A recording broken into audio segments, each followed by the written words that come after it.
नागपुर के सदर थाना क्षेत्र में करोड़ों रुपए की कथित धोखाधड़ी का मामला सामने आया। जानकारी के अनुसार शिकायतकर्ता के घर पर आरोपी का आना जाना था। शिकायतकर्ता का एक प्लॉट था जिसे आरोपी खरीदना चाहता था, लेकिन शिकायतकर्ता उसे बेचने के लिए तैयार नहीं था। इसी बात को लेकर दोनों के बीच विवाद चल रहा था। बताया जा रहा है कि इसके बाद आरोपी ने कथित तौर पर एक नकली एग्रीमेंट तैयार किया और शिकायतकर्ता के साथ करीब 4 करोड़ 11 लाख रुपए की लेन देन करने का दावा किया।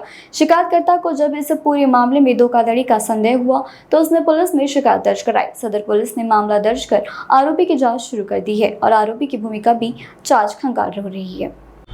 त्यामध्ये एक वयोवृद्ध महिला आहे, तिच्या कोणी नव्हतं, तिला तो घर वारसा हक्काने मिळाला होता आणि तिच्या कोणी नसल्यामुळे ती तो विकायच्या तयारीत होती।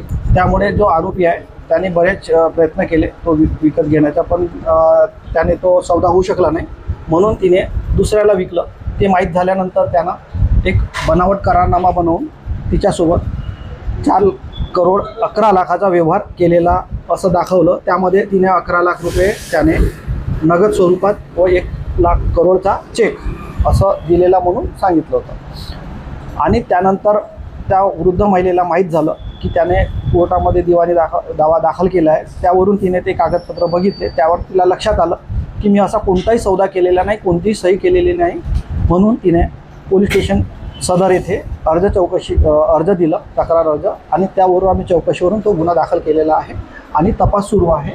आरोपी सध्या पाहिजे आहे, फरार आहे। ती इन्कम टॅक्स ऑफिसरमधून जॉईंट कमिशनर म्हणून या पदावर होती आणि ती आता सध्या बाहेर गावी म्हणजे पंजाबमध्ये राहत आहे।